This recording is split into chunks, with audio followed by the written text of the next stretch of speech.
Welcome to Founders Future, a podcast powered by Closers.io, where we dive into the journeys of innovative entrepreneurs and explore the road ahead of them and their companies. I'm your host, Olivia Salmons, and in each episode, we'll uncover the stories behind impactful ventures, the challenges faced along the way, and the strategies driving their future growth. Today, I'm excited to be joined by Jamie Wilkinson, founder of JW Sales Coaching. Jamie will be giving us a glimpse into plans for future growth. Jamie, welcome to Founders Future. Thank you so much for joining me today. Thank you very much. Thanks for having me on. It's a pleasure. It's a pleasure to have you here, and I'm excited to dive in and learn more about your journey. So typically with all of my guests, I do actually like to start at the beginning. So if you don't mind taking me back to what it was that you was doing before you started up JW Sales Coaching, and then from there, what was the motivation behind it? Yeah, of course. That sounds good. Yeah, so I was actually going through college and I was doing sports science, which is something completely different to what I'm doing now. But yeah, it's looking for a job kind of at that age, 15, 16, where you're starting to kind of look for that role that you're going to be in for potentially the rest of your life. So it was quite an important time for me. And I stumbled across a car sales job, nothing too kind of high end, but I started there.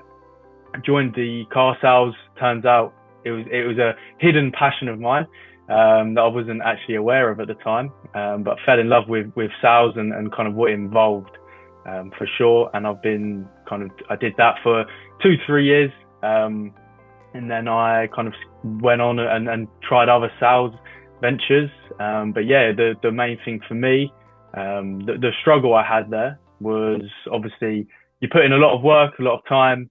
But you don't always see the paycheck at the end. You don't always get the full commission. You always see it going into other people's pockets. So that was definitely one of my drivers at the time. Kind of thinking to myself, well, if I can get to the point where kind of everything, I can kind of do everything myself and then help others when I've kind of hit that stage where I know I can. Love that. And now we're kind of in the place of helping others achieve the same thing.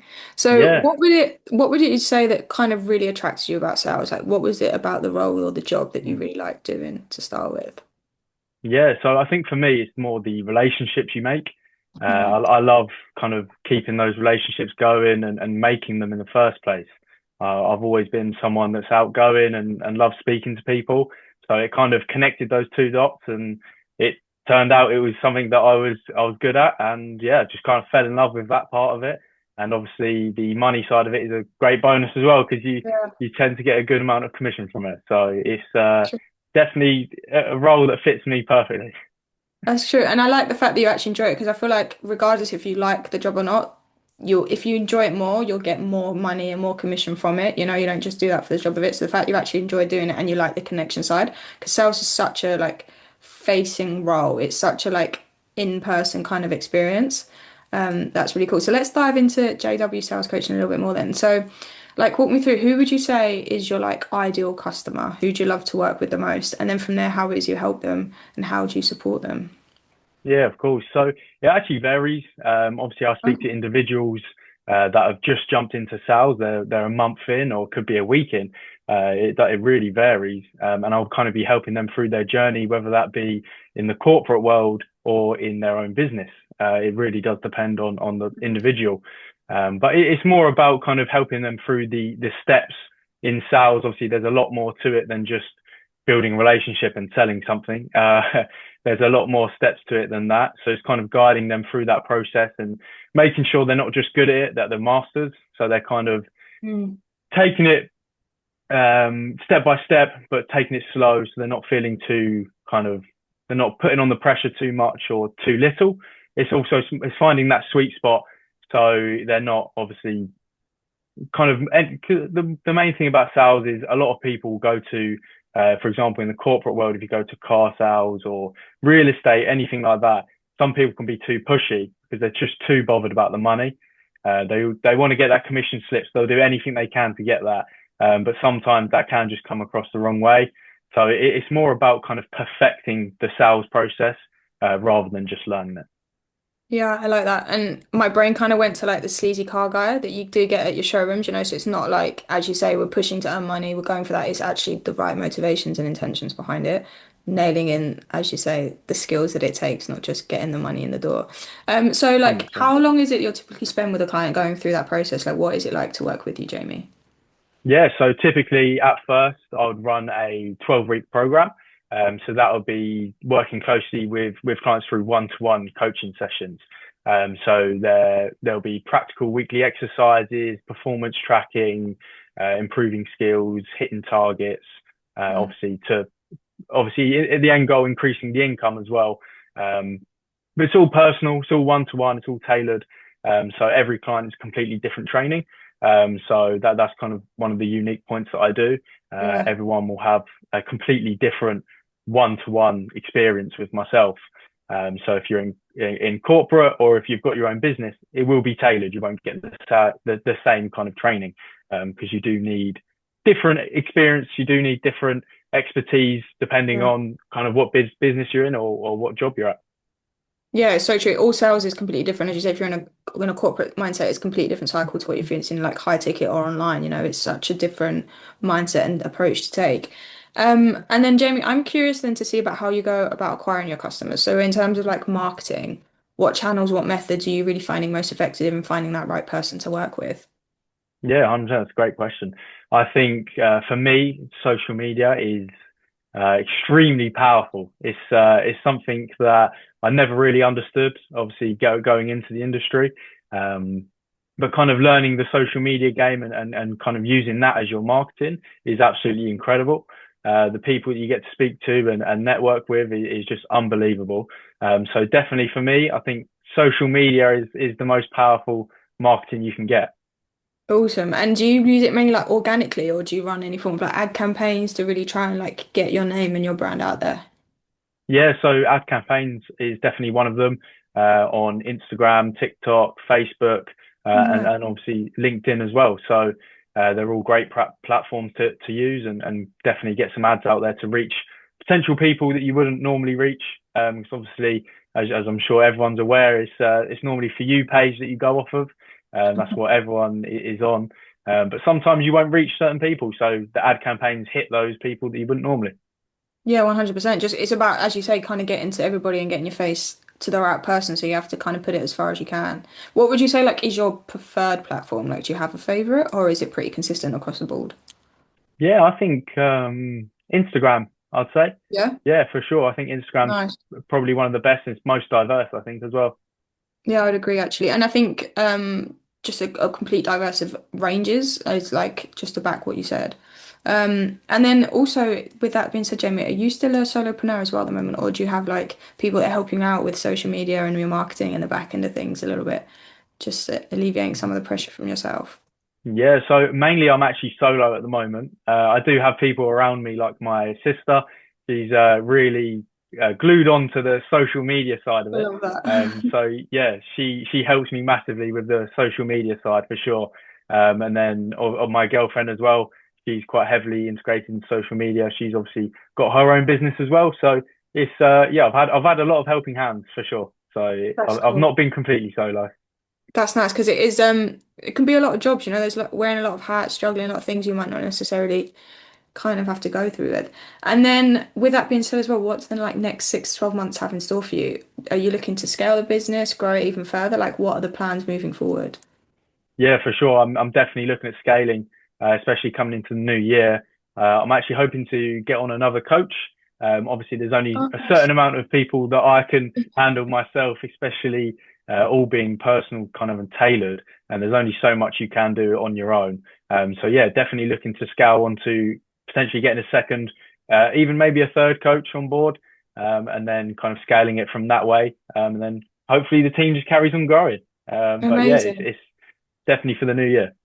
I love that. So you really got ambitions to, as you say, kind of bring on more coaches and grow and scale the team. Have you got like a specific goal in your head that you're like working towards at the moment?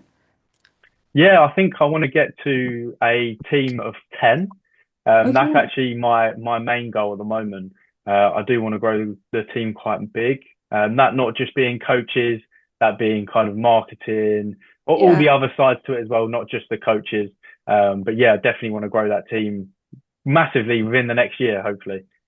Love it. So like really, as you say, kind of taking the company to its next level and having a team of marketing. I'm assuming even a sales team as well, like people just to back you up and alleviate you from that role. Where 100%. are you finding the biggest challenge for yourself in making that happen? Yeah, for sure. Sorry, apologies. Okay. Um, yeah, so I think one of the biggest challenge with, like I said, the social media is a massive part of it, and then obviously there's downsides to social media as well. Obviously, there's a lot of scams that go around, so a lot of people kind of have that barrier up at first. So there's a lot of kind of breaking down barriers Yeah. before even introducing myself or kind of getting along that line of getting involved into my coaching. So that's probably one of the biggest problems is the dark side of social media has taken a toll on a lot of people. So it puts up a lot of barriers for the people that I speak to, which is an unnecessary barrier. But unfortunately, it's something that we take down and we go through it anyway. So, but that is Yeah. definitely one of the bigger challenges that we hit. Definitely some founders that are listening are 100% on the same page with you there because it is, and it has burnt a lot of people, social media. There's a lot of noise going on, a lot of coaches, the space is really evolving. So it is like, who do we trust? How do we build that know, like, and trust factor with strangers? And then I suppose as you kind of see the field evolving, especially within the coaching space, what would you say is the best piece of advice that you've received about scaling within that industry? Yeah, good. I like that question. For sure, I think the best piece of advice I've actually been given is consistency. Just staying consistent no matter what results you're getting. As a founder, you're always going to hit a low. You're always going to hit a low. Unfortunately, it's just the way it works. But you just got to keep consistent and keep going, keep hitting what you want to do. Give yourself your own daily targets if you need to, weekly, monthly, however you want to work it. But just don't give up. I think that's one of the main things that I've been told, and I've stuck by that, and it's worked out for myself. So it's definitely the best piece of advice I could give as well. Awesome, I love that. And then, Jamie, as a final question to you before we log out. So, if you could go back in time to a younger self, maybe to at the start of your own entrepreneurship journey, and you could only leave yourself with one piece of advice moving forward, something you know now, but that you didn't know then, what would you say to yourself? Yeah, that's a great question. The piece of advice I'd give my younger self is to believe in yourself more than you think. I think everyone going into their own journey struggles to find that kind of self-belief. I think Mm, if you come up with something and you think it's going to work, I think you really need to take that next level of self-belief and kind of take it to the moon. Really, I think you need to, yeah, self-belief is one of the most important things. And if you're struggling to find it, I think take some time and kind of reflect on yourself and realize that you're a lot better than you think. So that's definitely the one bit of advice I give my younger self for sure. I love that. Such important advice as well, and a lot easier said than done. So 100% take 100%. that time and just really get out of your own way. Know how amazing you are. And Yeah, definitely. Amy, thank you so much for joining me today and for sharing your incredible journey and insight with us. Where can our listeners reach out to work with you, connect with you, and just check out all the amazing stuff that you're doing at the moment? Yeah, perfect. You can reach out to me on Instagram, which is Jamie B Wilco on Instagram, and then on LinkedIn, it's just Jamie Wilkinson, and they'll probably be the best ones to reach out to. Obviously, TikTok being the same as the Instagram. So yeah, Nice. reach out to me on there. And it was a pleasure being on the podcast. Thank you again, and thank you so much for joining us. And to our listeners, if you enjoyed this episode, please be sure to go and check out Jamie. And do not forget to subscribe to Founders Future via wherever you listen to your favourite podcasts. And if you are a business owner, specifically a coach, consultant, or agency owner, and you're really looking to scale your business and you want to enhance your sales and marketing efforts, visit closers.io to hop on a call with one of our team and discover how we went from zero to $30 million per year in less than 3 years. But until then, keep on climbing and we will see you on the next one.